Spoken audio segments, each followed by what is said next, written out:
Cirebon pasca Sunan Gunung Jati. Cirebon sebagai salah satu kota penting di Jawa Barat, memiliki sejarah yang kaya dalam perkembangan Islam di Indonesia.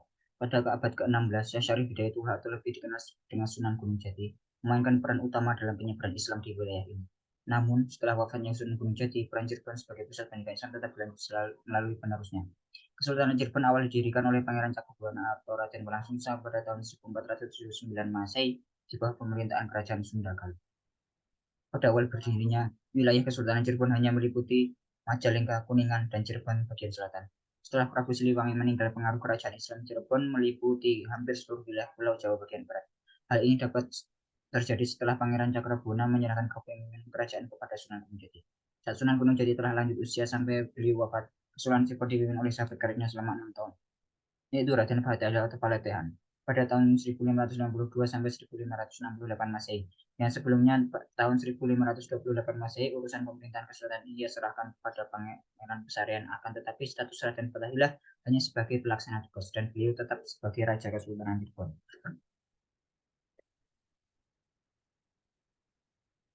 Pada tahun 1568 Sunan Gunung Jati meninggal dunia. Kota kepemimpinan Kesultanan Cirebon tetap dijalankan oleh Fadilah Han sampai ia meninggal. Kemudian Kesultanan Cirebon dipimpin oleh cucu Sunan Gunung Jati yang terkenal yaitu Panembahan Ratu Pangeran Agung atau Panembahan Ratu I pada tahun 1568 sampai 1649 Masehi selama 81 tahun.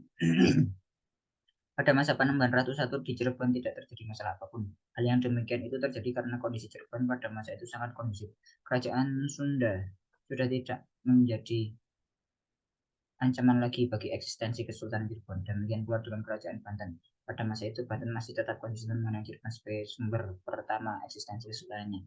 Selain itu terjalin hubungan yang erat dengan Kerajaan Pajang dan hubungan dagang dengan luar negeri berjalan lancar. Panembahan Ratu I wafat tahun 1660 Masehi, kemudian digantikan oleh putranya yang bernama Pangeran Giriloyo. Bergelar Panembahan Ratu II atau Panembahan Giriloyo, yaitu pada 1649 Masehi sampai 1662 Masehi. Sebenarnya setelah Panembahan Ratu I wafat, Kesultanan Cirebon akan dipimpin oleh Pangeran Dipati Anom Cirebon.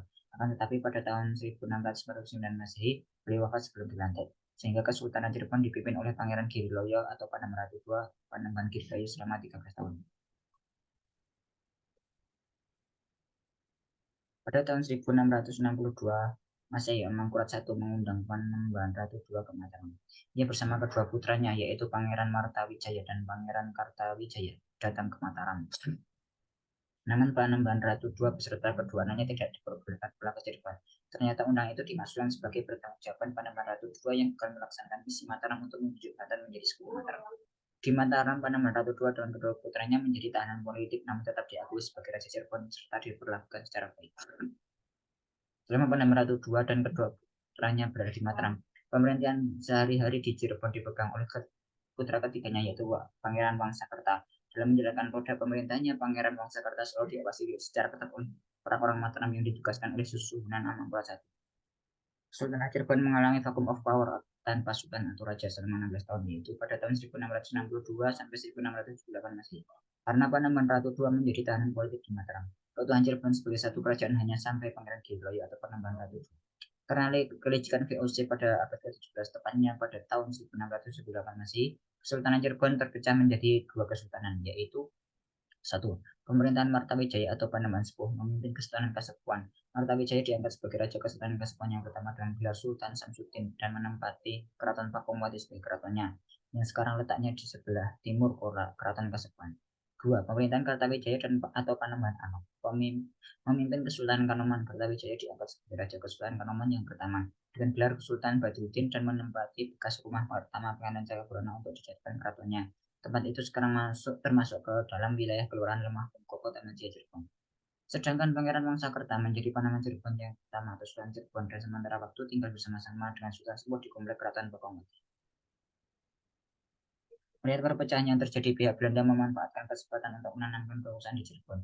Pada tanggal 4 Desember 1685 Masehi, 8 September 1688 dan 4 Agustus 1699 Masehi dilakukan perjanjian kesepakatan di antara penguasa Cirebon, disaksikan oleh para pejabat Kompani Belanda. Dalam naskah perjanjian dinyatakan secara tersurat tentang derajat kedudukan di antara ketiganya. Sultan Sepuh berada pada posisi paling atas, kemudian Sultan Anom pada posisi kedua, dan Panembahan Cirebon pada posisi ketiga. Urutan kedudukan itu tentu saja berlaku terhadap putra mahkota masing-masing. Selain mengatur masalah derajat kedudukan empat sultan, perjanjian itu juga mengatur tentang banyak hal, yaitu satu yang berhubungan dengan jalannya pemerintahan seperti pengeluaran pemerintah, pembagian hasil dari pelabuhan, penerimaan dan jawaban surat, penerimaan dan penyampaian pesan kepada utusan dari negara lain, dan pelaksanaan upacara rutin dari yang berhubungan dengan rakyat seperti pembuatan kampung, pembuatan jalan, pembuatan dan perbaikan pengairan, pengadilan, pembuatan stempel, perselisihan para pedagang, pembagian pendapatan dan hasil tanah, pengolahan bandar pelabuhan, pengangkatan dan pemerintahan raja kerajaan, dan penempatan putra mahkota, yaitu Pangeran Dimas Anom dan Pangeran Ratu. Dari berbagai perjanjian itu secara tidak langsung para penguasa Cirebon menerima dan mau pengaruh kekuasaan Belanda.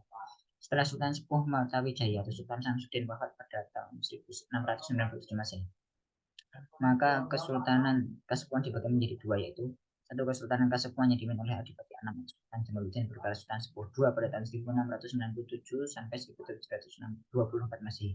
Kesultanan Kacerbonan yang diperintah oleh Pangeran Adipati bergelar Pangeran Arya Cirebon, Sultan Cirebon pertama pada tahun 1697 sampai 1723 Masehi. Konflik antara Mataram dan Banten yang menjadikan Cirebon sebagai ajang rebutan telah meratakan jalan-jalan sebagai POC untuk menanamkan pengaruh dan kekuasaannya di Cirebon, terutama setelah kerajaan Islam Cirebon pecah menjadi tiga perusahaan, yaitu Kesultanan Kasepuhan, Kesultanan Kanoman, dan Panembahan Cirebon atau Kesultanan Kacirebon. Penguasa Cirebon menyadari dengan situasi dan kondisi negaranya. Oleh karena itu, dalam menjalin hubungan diplomatik dengan ketiga pusat kekuasaan itu, Cirebon selalu bersikap dan bertindak untuk mempertahankan eksistensinya dan tidak mempunyai ambisi untuk mengalahkan ketiganya. Pecahnya kerajaan Islam Cirebon selanjutnya menjadi tiga kekuasaan atau tiga kekuasaan merupakan pertanda runtuhnya Kesultanan Cirebon yang pernah mencapai puncak kejayaan pada era Sunan Gunung Jati. Faktor perpecahan. Beberapa faktor yang menyebabkan perpecahan bahkan keruntuhan kerajaan Islam. Faktor internal disebabkan karena sepeninggal Sunan Gunung Jati, Kesultanan Cirebon dapat dikatakan tidak memiliki lagi tokoh kuat dalam pemerintahan dan politik yang mampu mengatasi konflik internal di dalam keraton Cirebon. Bahkan sering terjadi perselisihan di antara keluarga keraton Cirebon sendiri. Faktor eksternal disebabkan oleh kelicikan Fauzi yang mencari kesempatan dalam kesempatan karena pada saat itu Kesultanan Cirebon menjadi rebutan oleh kerajaan Mataram Islam dan Kesultanan Banten, dan itu tidak dimilikinya anggaran perang yang kuat merupakan lainnya.